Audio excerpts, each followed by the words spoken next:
Welcome, friends, to this monthly meeting. You will notice I have a very hoarse throat. I brought it from New Delhi, India. It came last night. The pollution level was so high there. They say it has reached 7 times the safety levels. So most of the people are wearing masks and schools have been shut down. It's been a very bad situation. And so I think I got some of it and brought it here. I'm trying to get over it as quickly as I can. So if you find my voice not too audible, not too understandable, forgive me for that. Make up your own mind what I'm saying. I do that sometimes. When I don't wear my hearing aids, I'm a little hard of hearing now, so I have to guess what a person is saying. It also happened when I came to the United States first time, I could not understand the accent of the people here. We were trained up in a slightly different accent, the British accent, and this was different. So I had to make a guess what to say. I thought the best answer would be say yes to everything. That created big problems. They asked me some questions, I said yes, they thought I had arranged something, which I didn't arrange at all. Somebody might have even said, are you going to marry me? And I said yes. I said, they were saying, are you going to go to the program? The problem here is that when we are in the physical plane, in physical bodies, we have to use language. We have to use spoken, written language to understand each other. Language is nothing more than sounds, phonetic symbols, which we have associated with our experiences. It's just an association of the sound with experience we call a language. In different countries, different cultures, we have different languages. It is sometimes very difficult to understand a language that is not spoken by you. Fortunately, if we go to the astral plane, just one level above this physical state of being, and go into an astral self, an astral body, which means a body without matter, but otherwise complete. Same soul, same mind, same sense perceptions, only matter is missing. Molecules and atoms are missing, everything else is the same. We all have those astral bodies, and we all experience them every day. How do we experience them? We experience them through the physical body. When we say we are seeing with these eyes, the eyes don't see. The eyes, what they see is something reflected inside, which is interpreted to be a vision. It's very interesting if we understand how the body uses sense perceptions. We say these are the organs of sense perceptions. Let's say a simple one, the eyes. The two eyes don't see the same thing, obviously. You can place your finger in front, near your eyes, you see two fingers. One is sharp, one is dim. Always one eye is more dominant than the other. But they're two images. It is natural when the eyes are separated, they cannot see the same image. Therefore, when we have two eyes, we are all seeing two pictures, but we combine them into one. People have made 3D movies. In 3D movies, they put artificial glasses to divide the seeing of the two pictures that they put on the screen. If you take the glasses off, you'll see that the screen is not having one picture, but two pictures put together. And those two are seen separately by the two eyes. And they are merged because of the glasses which can see one picture at one time, one at the other. When they combine, we have a sense of depth of vision, and we think it's a 3D, three-dimensional vision. If it was not so, we wouldn't be able to have the idea of three-dimensional vision at all. It would be a flat picture.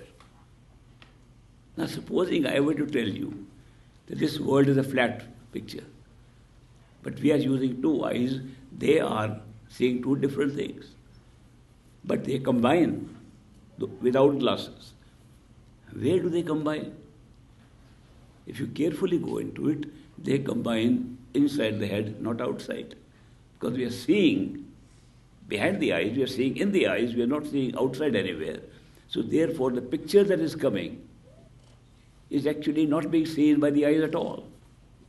If the eyes were to see what we are looking at, then we would constantly see two pictures and don't have no any way how to combine them. The combination of the two pictures takes place within somewhere where we don't even know where it's combining. According to the science of anatomy of the eyes, they say the eyes can see because when images come by the reflection of light upon objects, near parallel rays come into the eyes and they are somehow shaped into the same shape outside by the lenses we have. The aqueous and vitreous humor we have, the liquids we have, they act like partial lenses, then we have a real lens inside. And they cast a picture, sharp picture, on the back of the eye where we say there is a retina. Retina is merely an extension of the optic nerve coming from the brain. It comes from the brain and it goes and stretches out and becomes the retina. The retina cannot say what it is seeing. All it has is rods and cones which can see color and shape. That's all. Supposing I say I want to see flowers with my eyes, I cannot see them. Eyes can't say it is a flower. They can say what the color is, what the shape is. That's it. Then they say that the vibrations that are created on those nerves that constitute the retina takes it to the optic nerve, to the optic station in our brain, where it ends up, and we see there. We never see in the eyes, even according to physiology, according to anatomy. We see inside the brain. Where do we see in the brain? Where it ends. And how do we see? Because we are conscious and alive. If we are dead, we can't see. If you are in anesthesia, eyes are open, we can't see. If you go to sleep and eyes are open, we can't see. Obviously, the vision is not coming from the eyes at all. It appears it's coming from the eyes. It appears that we are using the power of seeing when in the physical body through the eyes. Supposing we find that actually we did not discover earlier that the retina, guided by the optic nerve, guided by consciousness, is able to produce all the images we are seeing.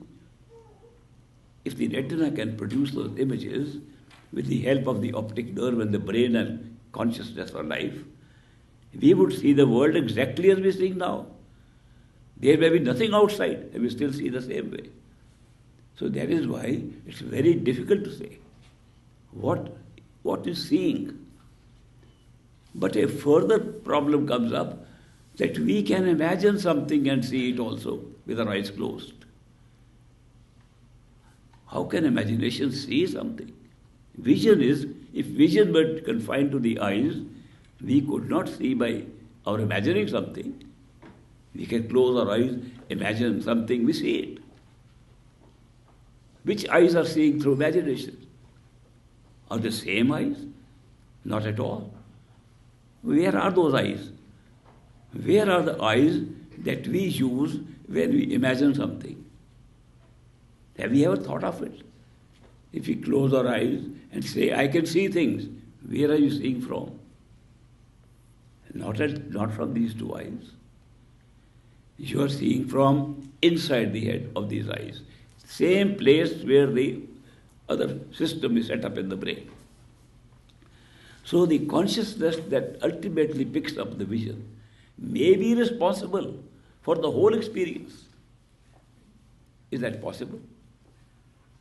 That just because we are conscious and alive, therefore the life force itself, the consciousness itself, is generating experiences which we call experiences outside of ourselves. If the eyes we had to see would be different, but that's not true. Now, I just brought up that imagination creates vision. Let's examine that. Do we have a separate set of eyes which we use for imagination? Or are we using the same? Obviously, we are not using these because we are imagining things which these eyes are not even seeing. We can imagine those things which the eyes have never seen and never can see. But we can imagine. We can imagine wonderful colors which you've never seen outside. The power of imagination is so vast that it can imagine things these eyes have never seen, can never see. We can imagine we are seeing a light so strong you may never have seen it in your life, by pure imagination. That is why when we want to explore the vision of imagination, it gives us a very wonderful idea. Why not see where it's all happening?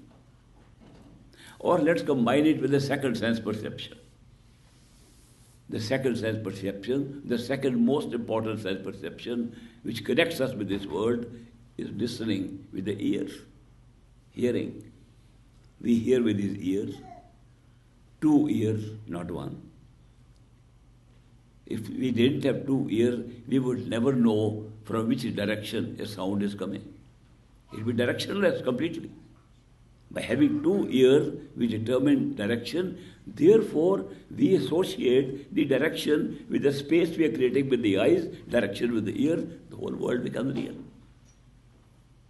And imagine, where are these eyes and ears located in the human body? Not on our belly, not on our arms, nowhere except in the head. The closest point to the center of the head, one on the side, the ears on the side, eyes in front. It's an amazing system that the 2 most important perceptions that we have are so close to a certain point near the brain, near the center of the head. What about other sense perceptions? Smell, nose, very close. Taste, very close. The entire system of sense perceptions. Touch, the most sensitive part of touch is the tongue. Tactile sense, highest in the tongue. The whole thing is in a small area of the body. And where is it happening? Each one of them are carried by nerves to the same brain, and we combine these sense perceptions and we say, now we can see, now we can smell, now we can touch, now we can hear, now we can eat. We are all saying this thing from one location inside the head. If we want to really contemplate, just by closing eyes, and say, where is this all happening? Is it happening in the eyes? No, the hearing is from here. Is it happening in the ears? No, it's happening in the nose. If we combine all these and try to find out if we are a unit of consciousness, a unit capable of awareness, where would it be? You'll notice it will be a point exactly in the center of this head. We are carrying the most well-protected part of the body with a thick skull and well-protected with so much grey matter. The center of the head is the most well-protected part of the body, and everything is happening there. So when we imagine something, we are functioning from there. Let us take a better look at imagination. Not merely sit here and imagine. Let's imagine we are only imagination and not physical at all. It's very difficult to do that. But can be done. The process of doing that would be that we start imagining our whole life is in that small space or large space that we see if we close our eyes. If we close our eyes, we see a darkness around us. It's the same darkness outside we are probably not seeing because we closed our eyes. But if we imagine that we are in the darkness around, and for a moment, for one moment, forget that the darkness is created by closing the eyes, but exists by itself. Because we can still feel we are seeing something, darkness. If we are closing our eyes and seeing something which looks dark, and start imagining things, we can see them in the darkness. Obviously, these eyes need light to fall upon object to see. And here are eyes we are all having, all using, which don't need any light to see. That we can create the images, pictures in our head with no light at all. And how sharp can those pictures be? As sharp as your imagination. I can tell you, imagine you have a candle with flame blowing. And you can imagine, you can see the candle blowing. And you can see sharp candle, big one, you'll imagine big one. Where is the light of the candle coming from? Your eyes are closed. Can imagination create light? Now, if you carefully examine these experiments we do with imagination, we are generating images which are not needing any light to fall upon them to be seen. They generate the light of their own existence, which means they are luminous by themselves. This luminosity of the objects we see with our imagination is built into the objects that we are seeing. Imagination merely a way of looking at them. Sometimes we call these images radiant images because they are seen without light falling on them. People who are initiated by gurus and perfect living masters, they are advised, go and see your radiant form of your master. And they have no understanding what radiant form means. They think maybe radiant form, they're radiating light or something. Not at all. It's your ability to imagine your own master in utter darkness and see the radiant form of the master. It's not difficult at all. So when we are able to use our imagination to such an extent, we can do something even better with it. The best we can do is that imagine that your whole life that you're leading in the space where you are seeing these things with your imagination. Sometimes we are told that you should imagine yourself at what is called third eye center. What is the third eye center? The third eye center is exactly where we imagine anything.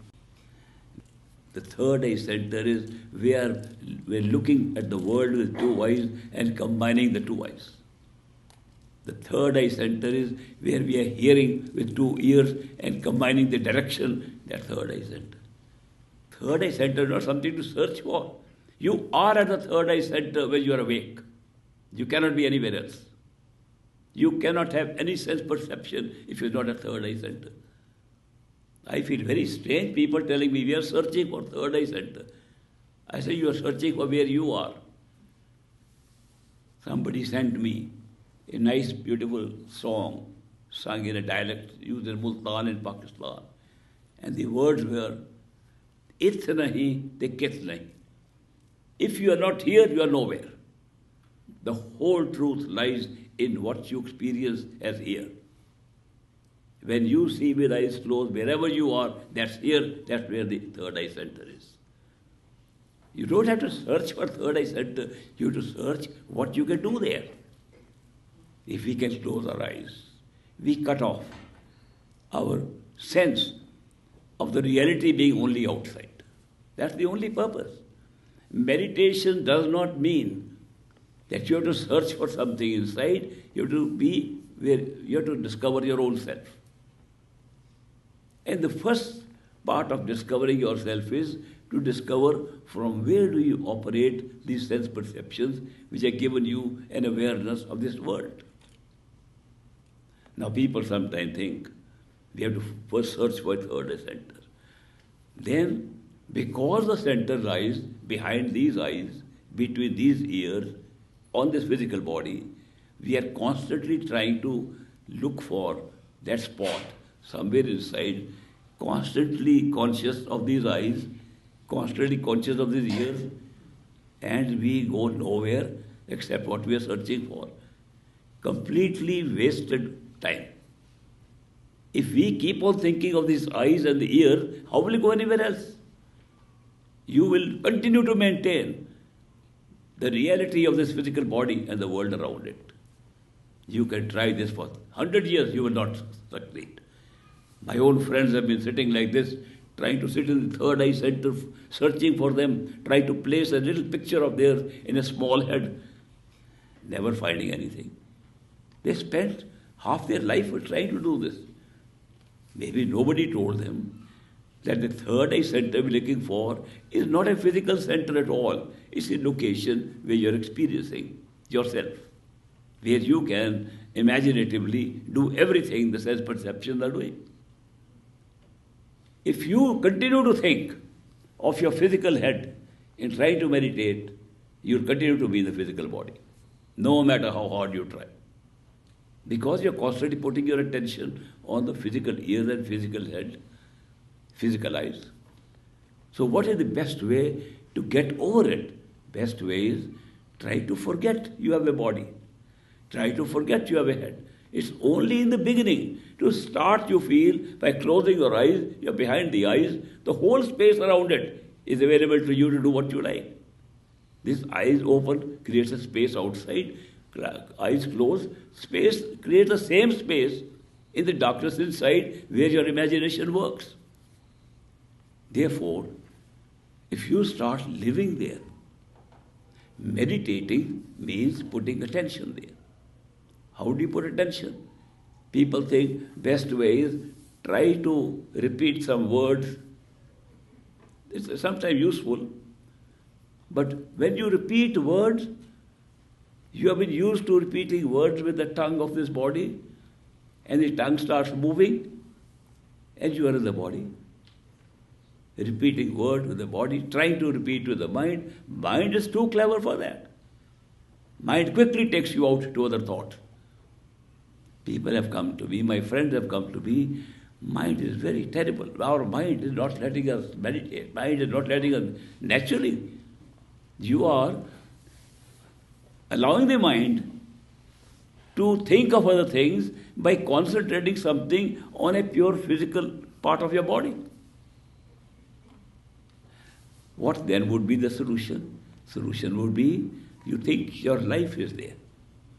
You are sitting there making cup of coffee or tea, taking cup of coffee, inviting friends to come. Starting point is close your eyes and create the darkness around you. Then continue to perform all activities with your imaginary self. That brings the attention to more of that self inside. And automatically you start forgetting where the outer body is. If you're not thinking of the head anymore, it's only the beginning. People think we have to keep on thinking of the head forever. Then how will you leave the body? Even to simulate that you have left the body is not possible if you keep on thinking of any part of the body. That is why if you are thinking what to do next over there, who to invite, what to do you want to sing a song, sing songs inside. Do exercise inside. You feel it's very easy to do the best exercise. The body has no weight, the body has no matter. You fly inside, jump inside, jump as high as you like, you jump several thousand feet if you like. Once you establish yourself that you are the imaginative self behind the eyes, with imagination you could do anything. Now we are sometimes tempted to dismiss the whole thing. Oh, it's all imaginary. We are looking for some real thing. Why do we call it imaginary? Only one reason. Only one reason. We think this physical reality is the only reality. That is the only reason. No other reason at all. We have established, enmeshed ourselves, completely embedded ourselves in the idea this is the only reality, physical reality, the only reality. Everything else is imaginary. We've done that. We are trying to pull out from this notion, this assumption that is holding us back. It's not as imaginary as we think. I have given proof of that in almost every meditation workshop I hold, in which I tell people, imagine that the flowers you are seeing outside, see them inside. They never see the same flowers inside. If imagination is merely you're bringing a picture that you are remembering inside, you couldn't see anything new. I sometimes say, go pick up a gift given to you by my master from the roof. They bring so extraordinary gifts which they never even imagined, couldn't even imagine them. Where do they come from? To think it's all imaginary, meaning we are all bringing the images we have seen here back into our mind, that's not true at all. It will be true. If you continue to believe this body is real, this world is real, then everything is unreal, imaginary. If you are going to pull your attention back by thinking that could be as real as this, then that becomes reality. Meditation is not merely repeating words. Meditation is to experience yourself, how you would be if you had no body, physical body. Of course, the best way is to imagine you are there, because that's where you feel you are there, in the physical body. That's a good starting point. Only a starting point. Not to keep on dwelling on that. Once you are able to establish yourself there and do all your activities, all your thoughts, don't forget, your self that is using imagination is the same self that's using this body. It's not a different person doing it. The self never changes. Experience changes. So the same self that's now feeling this is myself, my body, the same self is using the inner self. If the whole form of that self changes, you still know the same self. That is why the self never changes, everything else changes. If you therefore want a definition of what is truly real is that which never changes. The only thing truly real is the self, the experiencer, not the experience. That is why if you are able to do this exercise well, use the sense perceptions well, you will discover your sense perceptions are much sharper than they are in the physical body. If you do this exercise regularly for a while, even for a few months, every day, you will discover that the sense perceptions we are using with this body are the same sense perceptions, only being filtered through the sense organs. And in this filtration process, they become dull. They don't get sharpened, they get dull. Person like me, in old age, I have to use glasses. I got new glasses made in India. Better thing than my cough. These glasses I wear to make image clearer here. Inside I can read the finest print better than 2020. Any one of you can try. Try reading a book with fine print. In your imaginative eye, you can read it very clearly. Same thing about listening. Same thing about every sense perception. When we say we have an astral body, Suksham Sharir, a finer body, what does it mean? What is that finer body? Finer body is the same self that we have minus the physical matter of this body. Same soul, same mind, same sense perceptions this body has. We're just taking out the awareness of the physical self. That's all. We are withdrawing our attention, which is now scattered through the body, and because of the physical body, through what we perceive, from the same source, what we perceive as a physical world. When we withdraw our attention from this body, by putting attention on the so-called imaginative self, we discover the imaginative self has a far sharper sense perceptions, a sharper mind, a sharper memory. And this last word is the most important, sharper memory. Because the time as we know it here is all based on memory. I've often given this description of time to people that you examine. We are all living in a timeless now. Nobody is living in any other state of time except now. As it happens, now has no time. The word, before I can say the word now, it is future. The moment I say it is past.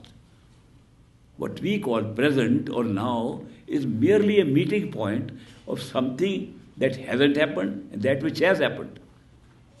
There is no time for happening. We don't hold time at all for anything. Therefore, what we call present, what we call now, is only the immediate past. Even a few seconds is now, a few minutes is also now. I'm talking to you in the now, it's really the past. What we are calling present is completely past, because we are seeing in a timeless now. So, past is past, it's gone. How do we know there was a past? How does anybody know there was a past? Only through one method, one function of consciousness, the function of memory. We remember. If you didn't remember, there would be no past at all. Memory is generating a past. What we call present is past, so it's also memory. What about future? Maybe future may be real, from where all these events are coming. Let's see how future is being experienced by us. Supposing we stop the function in our awareness of hope, fear, anticipation. Supposing we stop hoping for anything, fearing anything, anticipating anything, you'll have no future. You can try it out. We're generating a future. We're generating a future by conscious activity. And where is that activity taking place? In time, in the now, in the present, which has no time, therefore in the past. What we call future is also past. Past, present and future are all being experienced through memory. It's a very big subject to study memory.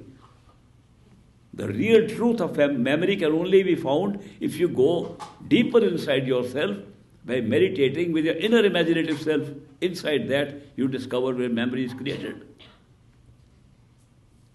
But memory is so important that it gives us a feeling. We had this body, we have lived so many years, we remember our childhood, we remember this incident, we remembered what we ate this morning, we remembered where we went yesterday. All these are generating a past for us. Generating a life for us, that we live this life.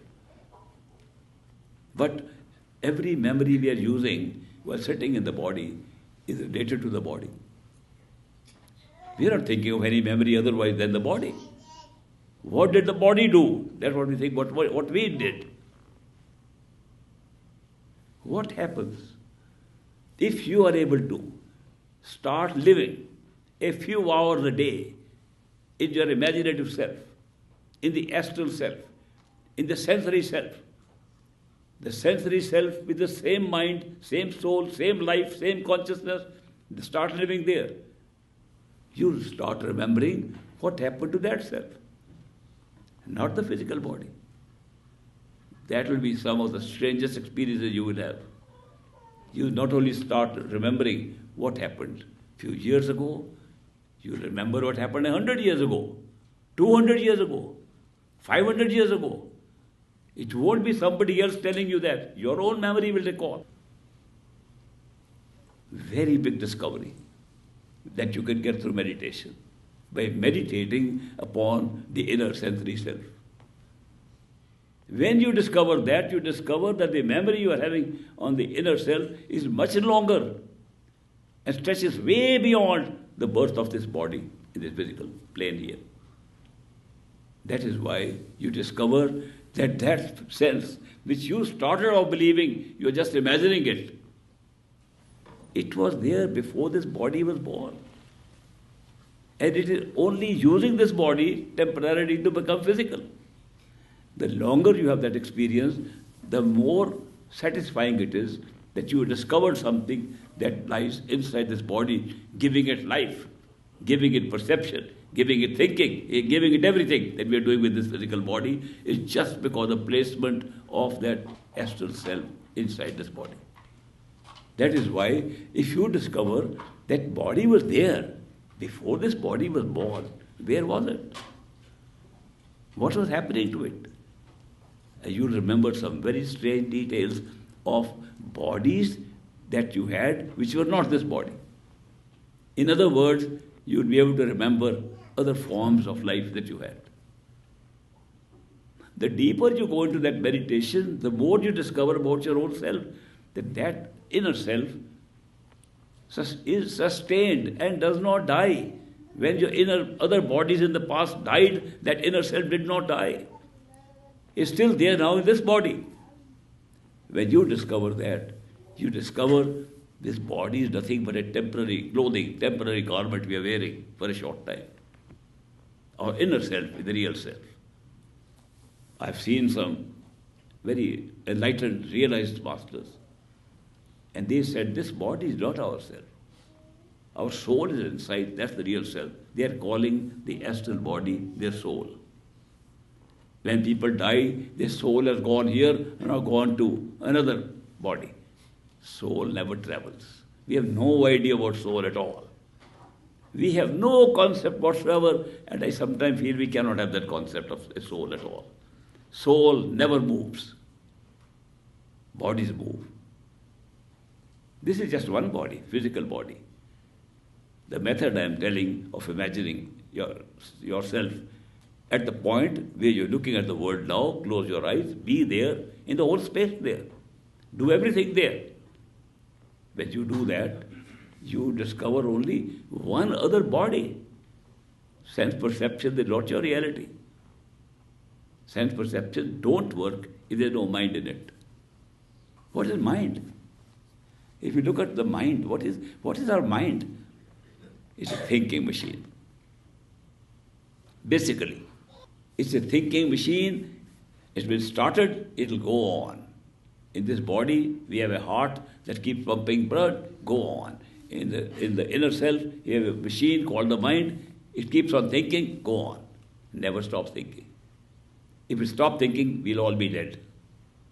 Therefore, the mind is a thinking machine. It uses thoughts in many ways. The most important way is it makes sense of the sense perceptions. The sense perception can see the light, the color of this, but cannot call it flowers unless the mind says it's flowers. Every sense perception we have in all the five senses, the interpretation, what it means, is given by the mind, not by the sense perceptions. So the perception, the mental perception of the mind generates the experience into what it is today. Is it possible to merely have mental perception, no sense perception? It is possible. The method is the same. Go within the sensory body. Meditate inside sensory body, which means you already know, you have imaginative eyes there. Close those eyes inside. Sitting inside this body, close the eyes of the inner body and withdraw your attention there. You will become unaware of sense perceptions and get direct perception as the mind is doing. First time you will discover that what you thought the body, the senses were doing was actually being done by the mind. All perception, no matter how it is achieved, whether it's a physical perception, sensory perception, or abstract mental concept perception, all done by the single source, mind.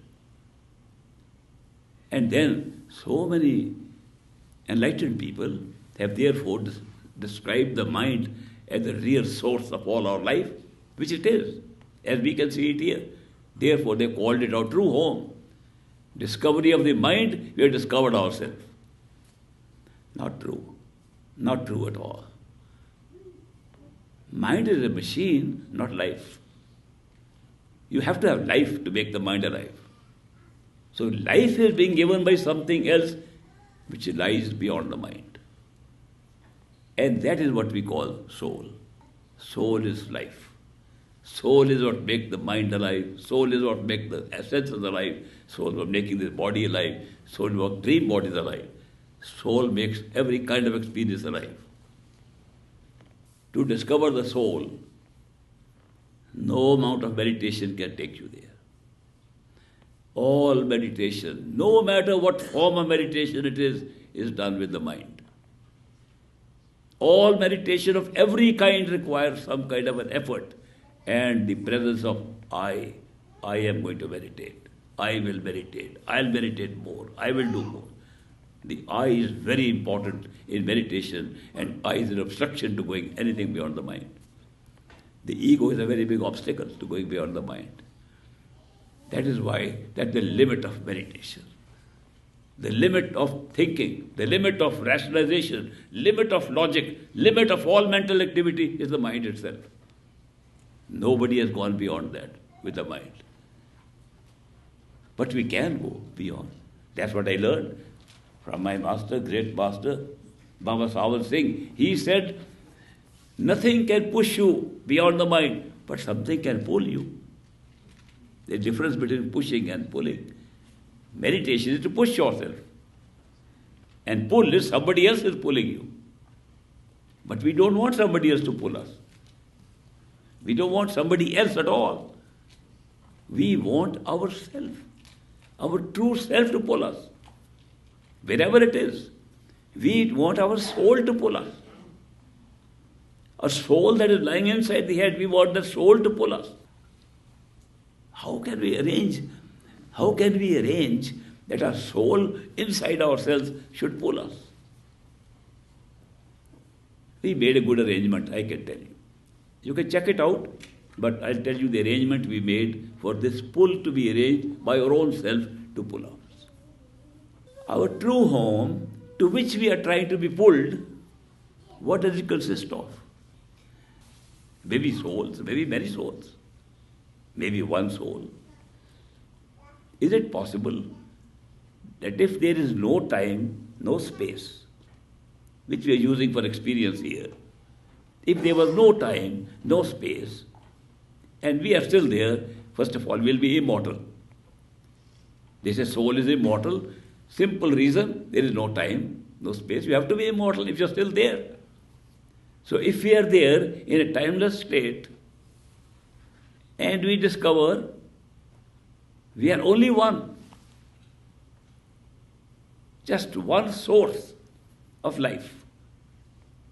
If we discover, I'm not talking hypothetically, if we discover we are only one source, and that source is the total soul, and we are participating because of that life force, that consciousness, in now a divided experience of being so many, using the mind to divide experiences into time, space, into events, and also using the mind to make sense of things which are vastly separated.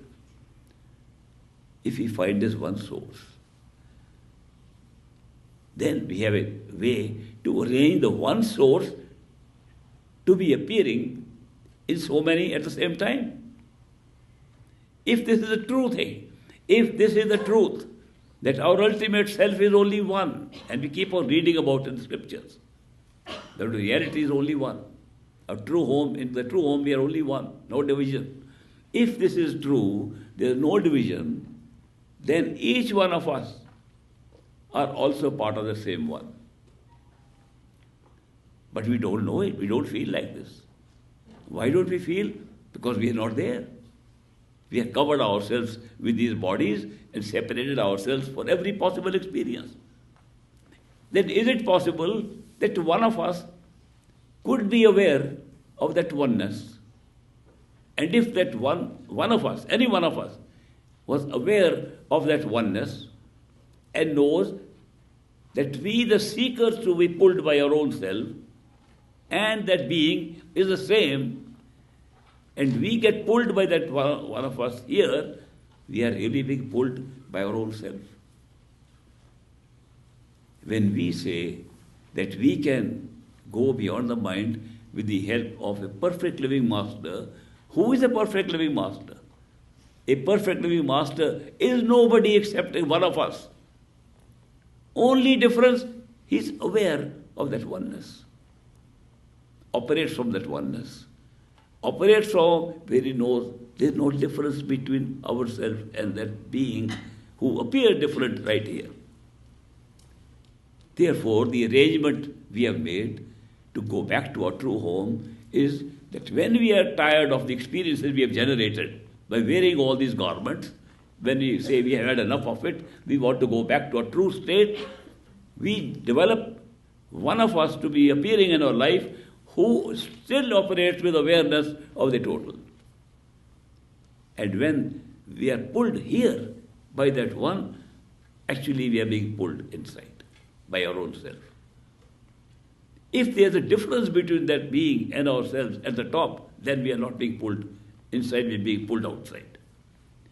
But if there is no difference, at the top we are one. And a human being like us is conscious, aware of that one all the time. Not got the awareness one day and telling us, I had experience. That won't make that perfect living master. My definition of perfect living master is one who is our own self appearing in the form of another human being here. And therefore, the pull we feel from that human being here is actually pulled from inside.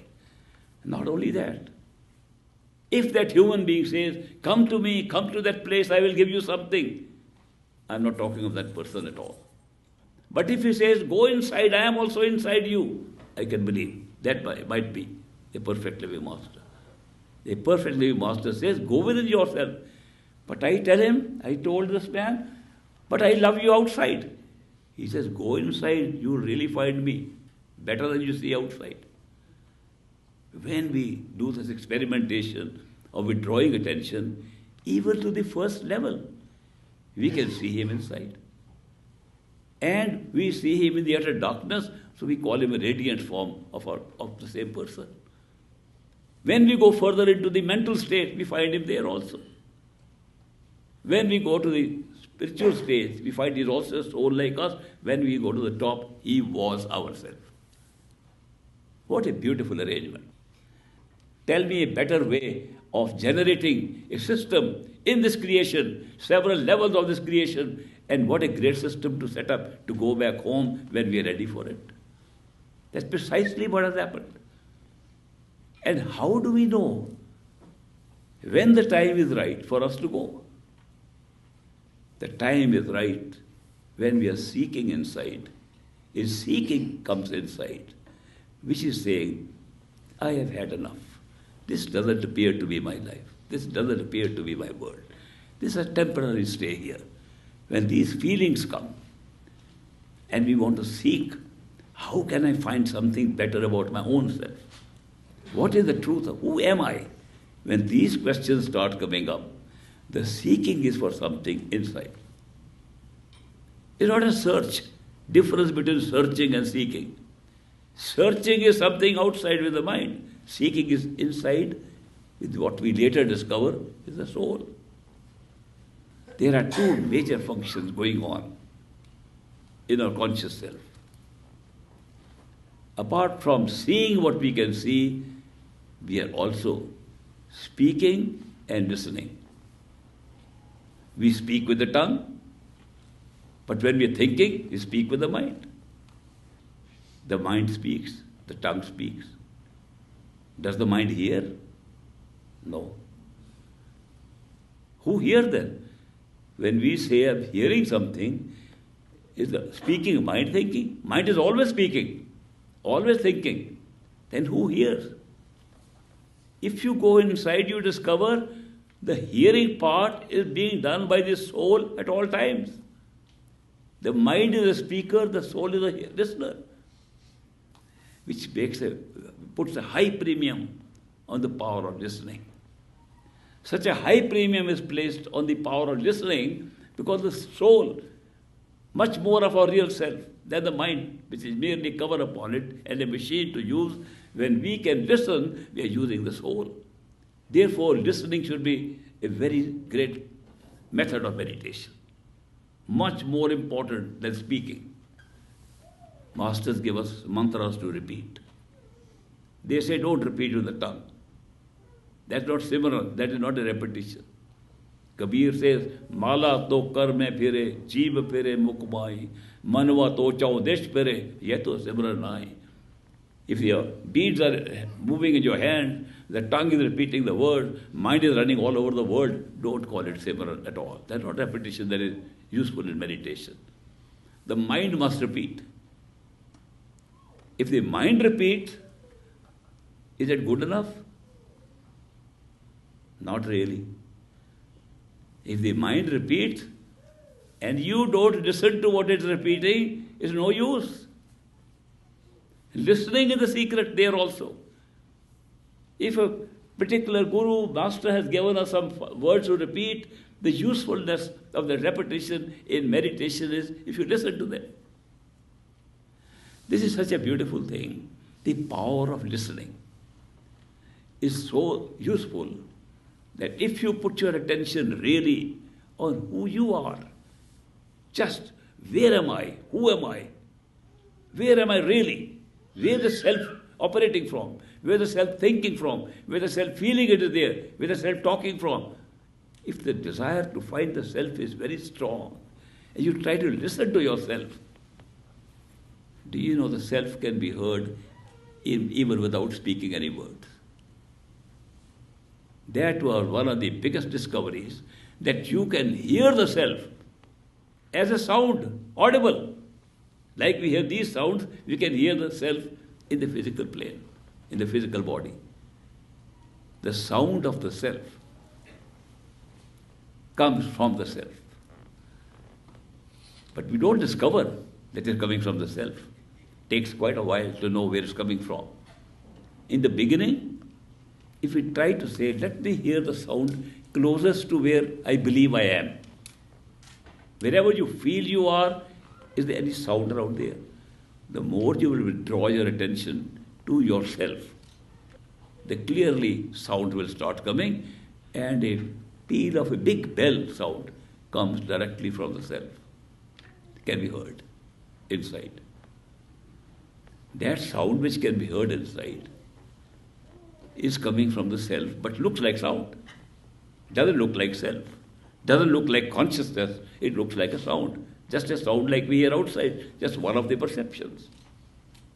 But if you follow the sound, you will notice that sound is able to draw your attention to the self faster than any other method of doing activities around at the sensory or imaginative plane.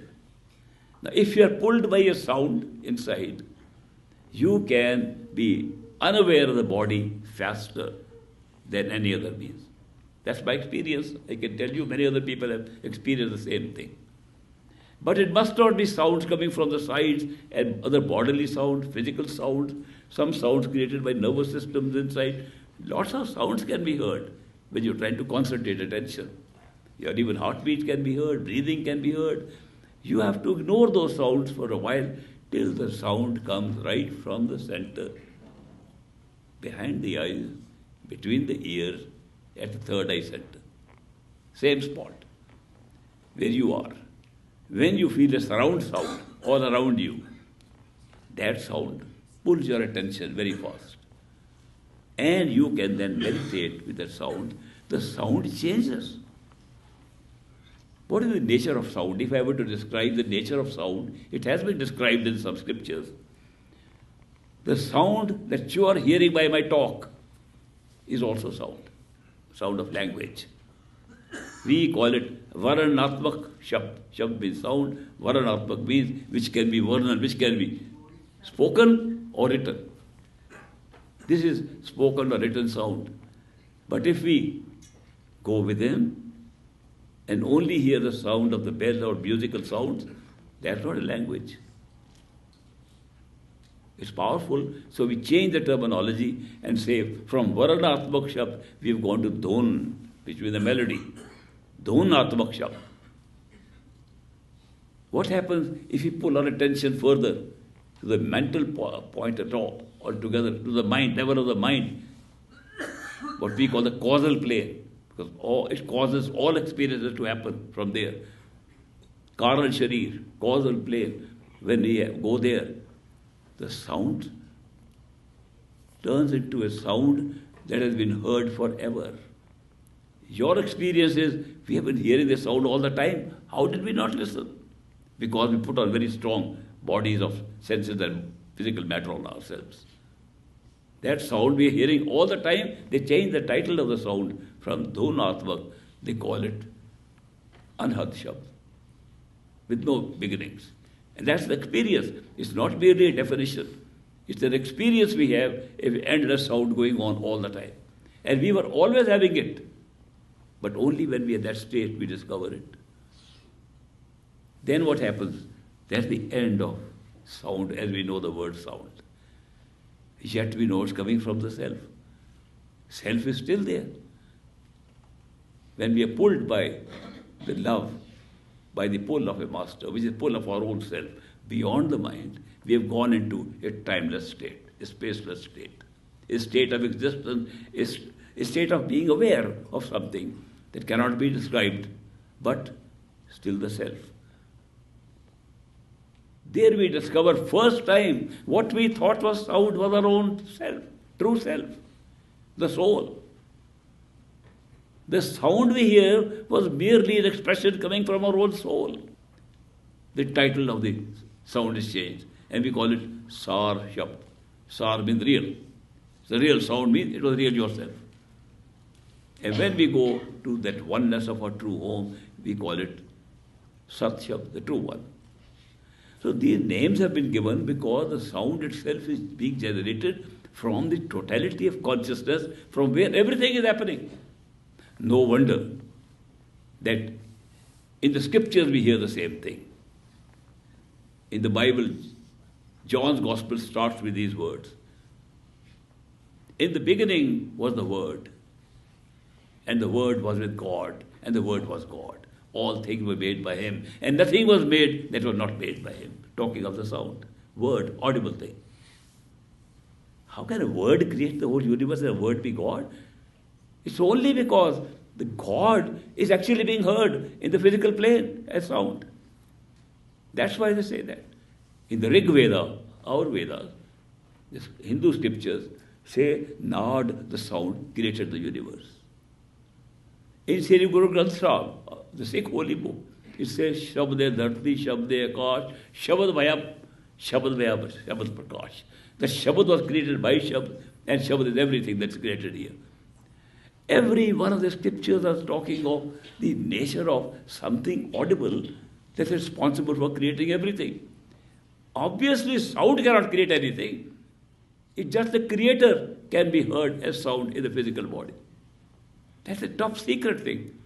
That you have a chance to use listening as a device. Listening with yourself, not listening with the ears, not listening with the mind. Listening with yourself, listening with your soul, the sound of yourself, and you can realize yourself. It's so wonderful. The sound also, beyond the mind, becomes a nature of the self. The pull of sound is like the pull of what is beyond the mind. What is beyond the mind that we can experience? The most important function of the soul beyond the mind is the experience of love. Love pulls us. Even here. We don't push for love. Love pulls, effort pushes. When we make an effort, we have to push ourselves. When love pulls, we don't make any effort. It's a pull. That is why love is a function of the soul, not of the mind, not of the body, not of senses. That is why they say God is love. Totality of consciousness, characteristic is love. One important question people ask me is, if we are in such a state of bliss and totality, why should we have come here? First of all, I must clarify, we never came anywhere. We are still there. We just took our awareness to a different place and became this. It's like sleeping and dreaming. When at night we go to sleep and have a dream, we think we have gone far away. When we wake up, we find we were exactly where we slept. The dream only took place in the same place. We have never left our true home. We have just left the awareness of it. And the whole spiritual path is the recovery of that awareness. I give example with this glass every time. There's one glass of water, so many drops of water in it. When I look at the glass of water, I can see drops all put together, all slammed together. How many drops? I can say 1,000, they are big drops.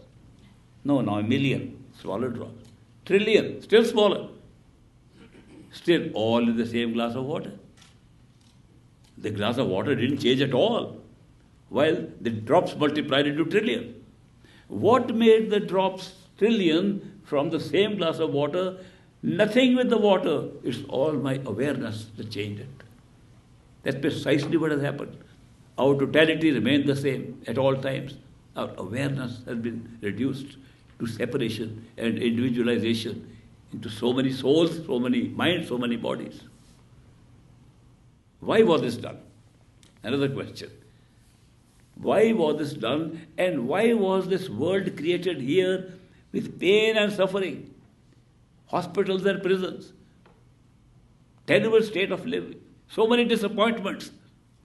Half the expectations we have lead to disappointments. Why this kind of life? Very good reasons for these things. I'll share some with you. First of all, if God is love, if our totality is love, it cannot be a lover. You can't be a lover and love at the same time. Love is a quality. Love is a function. Love is a beauty. Love is something inherent in something. To make it an experience, you generate the many.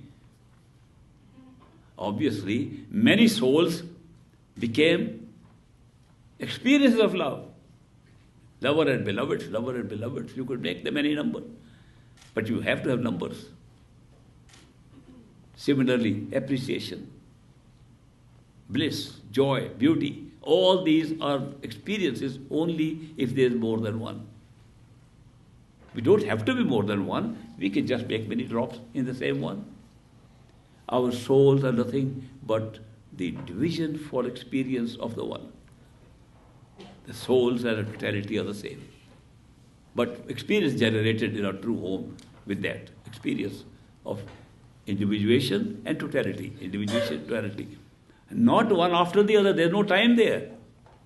It's all something happening in a timeless state, which we can't describe here. All description requires space and time here. But we can have some feeling about it. Then, to make that experience even available in the form we are having it now, we add another machine to it called the mind, which generates time and space, creates vastness and past, present and future. What a beautiful way to generate that experience. Then to find the real secret of the experience, we make a world of duality, a world of pairs of opposites. So if we have darkness, we can see, appreciate light. If there was light all the time, we wouldn't even know it exists. Darkness makes it visible. The opposite makes our experience real. Here we are talking of totality, of true world with no opposite, non-dual state. How can we appreciate it better? By creating a world of duality, its opposite. What a wonderful job done. And then we expanded it by adding on sense perceptions, divided perception into seeing, hearing, touching, tasting, smelling, separate. Then, to make it more solid an experience, we add on matter, become these bodies. And yet retaining the whole creative power of the total. Going into such vastness of billions of galaxies sitting here and microscopically going into such small particles, microscopic particles. The ability of that consciousness is not diminished. Consciousness functions with great precision and great expertise, but in a different form altogether. If you have a look at the grand picture, see the whole picture of creation, whole picture of who we are in totality, how we are generating experiences, and when we wake up from one experience to another, we are merely getting our higher awareness back. We don't go anywhere.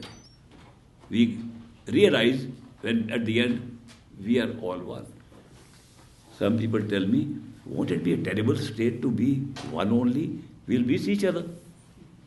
Not only that, if we go there, we'll miss all good food that we have. I will miss my Shakey's pizza also. I'll miss a lot of things there. It doesn't exist there. I remind them, you have no idea what we talk of totality of consciousness. It is total. What does total mean? Total means there's nothing outside of it. Not even what we are experiencing here. It is so total, so complete, everything ever generated is also there. It's full awareness. We have this awareness also there. When we say there's a perfect living master in a human body sitting here, what is he experiencing? He is experiencing this world, simultaneously the astral world, simultaneously the causal world, simultaneously the soul, simultaneously the totality. Where is he experiencing all this in totality? What's the difference between a perfect living master and ourselves? As a body, no difference. Born like us, dies like us, falls sick like us, takes medicine like us, eats food like us, does everything exactly like us. So many masters have come, including my master. All left their bodies and died. Therefore, there is no difference in the body. No difference in their destiny, pralabdha. They live exactly like us. The only difference is that their awareness is in total, therefore they're experiencing all levels in totality together. And not experience once at a time and telling us, experiencing 24/7 all the time. That is why when these perfect living masters come into our life and we hear them talk, they talk directly from what they are aware of. Not by memory or remembering anything, not from books. They talk what they're aware of right there, at that time. So that is why you'll never see any maybes and perhaps in their talks. They talk with certainty. Everything they say is with certainty because they're saying it from the place of certainty. Not from any doubt, not from any conjecture or speculation. How do they appear in our life? Can we find them? Sorry, no way. You can't find them. They don't carry any label on their head. They don't wear any particular costume. That, oh, I'm wearing certain clothing, I'm wearing this, I'm wearing orange-colored, saffron-colored robes, or I'm wearing black robes, or I'm wearing no robes. None of that stuff. These perfect living masters appear as ordinary as we are. And what are they responding to that they should appear? They are responding to inner seeking, not outer shouting.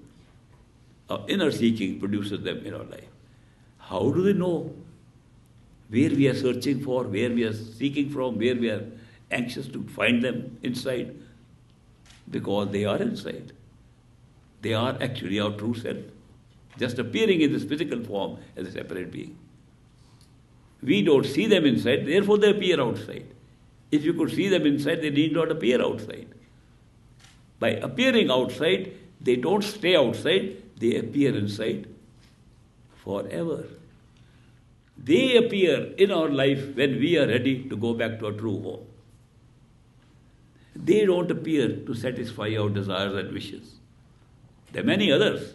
We still call them gurus and psychics and various kinds of people who have done yoga.